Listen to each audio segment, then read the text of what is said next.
Hello, Assalamualaikum dan salam sejahtera tuan-tuan dan puan-puan. Berjumpa kita lagi pada video yang seterusnya. Pada video ini, Nabil akan menunjukkan ataupun mengajar tentang bagaimana kita nak kenal pasti perubahan trend yang akan berlaku. Sebagai contoh, tadi kita dah belajar cara bagaimana kita nak mengenali trend. Alright, di dalam market forex, kita mempunyai buy dan juga sell, betul? So, kita ada dua sahaja option. Untuk buy, kita akan fokus kepada uptrend, ke trend yang sedang menaik, dan juga untuk sell kita akan fokus kepada downtrend. So, apabila price melakukan uptrend, price mestilah daripada lower high kepada higher high. Alright, kemudian dia melakukan penurunan lower high semula, iaitu lower high dikenali sebagai support. Nabi tulis dekat atas ni, lower high dikenali sebagai support. So, dan mempunyai higher high iaitu resistance yang lebih tinggi daripada sebelum ini. Alright, kemudian membuat penurunan, naik semula, turun, naik balik. Alright, macam tu sahaja daripada support membuat resistance yang lebih tinggi, support, resistance yang lebih tinggi. So, ini adalah uptrend. Kita akan melakukan entry buy. Sama juga untuk downtrend, kita akan fokus kepada downtrend. Pergerakan downtrend macam mana? Daripada lower low, okay, daripada lower low price akan naik menjadi lower high iaitu resistance. Lower low adalah support. Price akan turun melebihi support sebelum ini, naik semula resistance, dan resistance ini tidak boleh melakukan breakout resistance di sebelah, membuat penurunan semula, kemudian meneruskan keadaannya yang di dalam penurunan. So, ini dipanggil sebagai downtrend. Apabila downtrend, kita akan fokus kepada sell, dan apabila uptrend, kita akan fokus kepada buy. Mari kita tengok dalam market. So, di dalam market, kita ada pergerakan-pergerakan untuk anda faham dan anda nilai satu persatu. Yang pertama sekali, apa yang berlaku dekat sini? Kalau tuan-tuan dan puan-puan lihat sekejap, saya akan padamkan terlebih dahulu tandaan daripada sebelum ini. Okay, so yang pertama sekali tuan-tuan dan puan-puan, apa yang tuan-tuan dan puan-puan nak kena lihat adalah yang pertama saya akan ajar untuk anda faham macam mana kita nak melakukan entry buy dan melakukan entry sell. So, dekat sini, tuan-tuan dan puan-puan nampak tak apa yang sedang berlaku? Price tidak melakukan breakout of support. Ni ada support, support, support. Ini resistance. So, apabila price tidak melakukan breakout of support ataupun resistance, price tidak pergi ke mana-mana.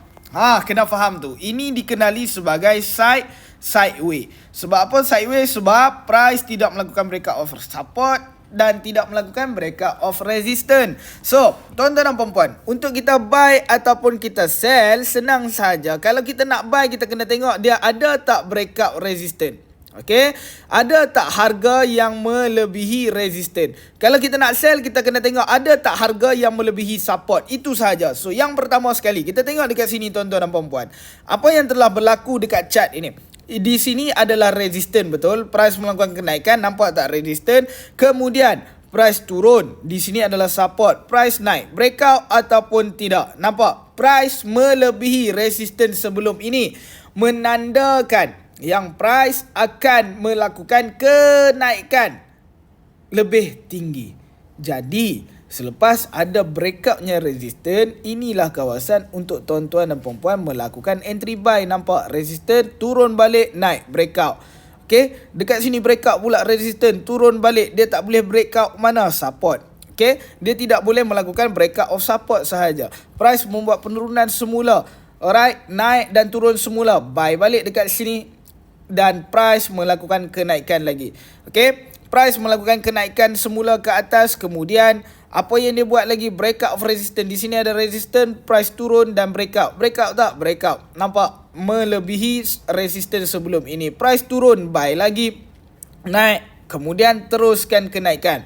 Alright, so macam mana kita nak tahu yang kita boleh stop buy, yang price tu dah berubah arah? So yang pertama sekali tuan-tuan dan puan-puan, apabila sesuatu price, ingat, jikalau price sedang melakukan uptrend, pantang larang dia adalah dia tidak boleh melakukan perubahan ataupun dia tidak boleh turun melebihi support awal sahaja.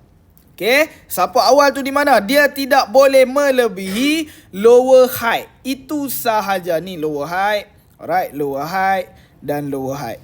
Okay, lower high itu apa? Lower high adalah support. So, yang pertama sekali tuan-tuan dan puan-puan, jikalau price tu nak teruskan kenaikan, uptrend, kalau kita nak terus melakukan pembelian ataupun kita nak masuk entry buy, price tu dia hanya tidak boleh melakukan breakout support ni sahaja. Jikalau price turun melebihi support yang pertama ni, membawa maksud price dah berubah arah dan dia akan jadi apa? Apabila ada support yang melebihi support sebelum ini, dia akan start downtrend tuan-tuan dan puan-puan.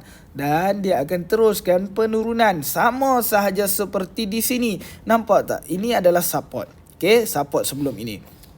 Price membuat penurunan. Tu breakout. Apabila price breakout sahaja support pertama. Okay, price elok sahaja melakukan kenaikan di sini. Nampak tak? Price melakukan kenaikan di sini, elok sahaja dia naik, tiba-tiba dia breakout sahaja support. Ini apa yang berlaku?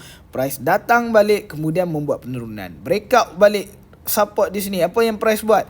Naik balik, anda sell lagi sekali, price membuat penurunan. Nampak tak? Kemudian saya tunjuk lagi sekali, kalau price ni dah tak nak membuat penurunan, apa yang dia kena buat? Ingat balik support.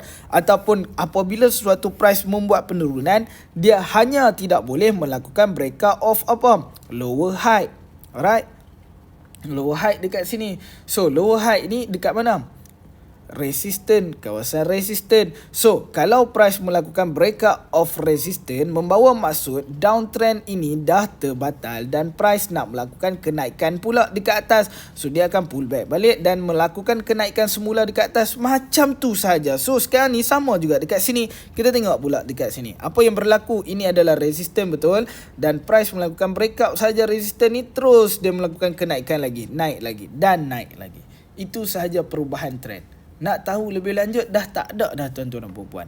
Hanya mahir melihat trend. Ingat balik, untuk price melakukan kenaikan, dia hanya melakukan resistance yang lebih tinggi daripada resistance sebelum ini dan dia tidak boleh melakukan breakout support di sebelah. Okay? Untuk dia kekal melakukan kenaikan, dia tidak boleh melakukan breakout of support di sebelah. Resistance mestilah resistance yang tertinggi. Okay? So, jikalau price dah start nak buat penurunan, apabila dia melakukan breakout sahaja, breakout support saja, membawa maksud price dah start nak membuat penurunan, turun. Itu sahaja tuan-tuan dan puan-puan. Untuk anda faham tentang perubahan trend yang akan berlaku jikalau tuan-tuan dan puan-puan nak masuk buy ataupun sell.